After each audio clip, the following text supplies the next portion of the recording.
Hi, JV Gayoso here. Thank you, Charlie, for giving me this chance to share with you my experience with the living legend, Robert Jaworski. Magbe-birthday na pala. Happy birthday, Coach. Ngayon, papatayin ko kayo, Coach.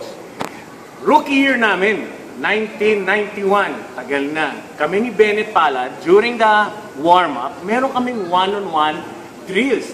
Si Jaworski, tatayo dito, ayun ang ring. Nakikita ba ang ring? One-on-one kami. Si Bennett Palad, sa Acropolis pala ito ha, by the way. Si Bennett Palad, dinidepensahan siya. This will go on for about 30-40 minutes. Now, you need to imagine, sa Acropolis, yan ang bleachers. Nandun ang bleachers, punong-puno yun ng Hinebra fan. Rookie kami ni Bennett, parang wow, shock kami na may nanonood sa practice na ganun karaming tao. So napapansin ko, si Jaworski, sinisisil niya si Bennett. Bennett, huwag ka magagalit. Totoo yan, talagang hanga mga tao. Lahat ng moves, si Jaworski may stutter step, tapos titira ng 3-point shot. Swak, sigawan ng mga tao.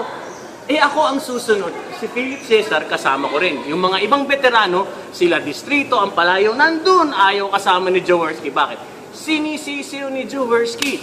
But you need to understand, this was a time 2 years prior na marami na nagsasabi, "Oy, Jaworski, matanda ka na, mag-retire ka na."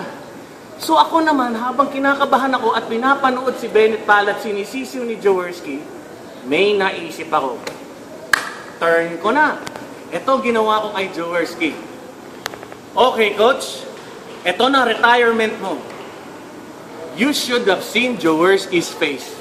Huminto ang pagkaseryoso, tumawa at binato na lang ang bola sa kakatawa. Doon niya nakita ang ni JV Gayoso ba?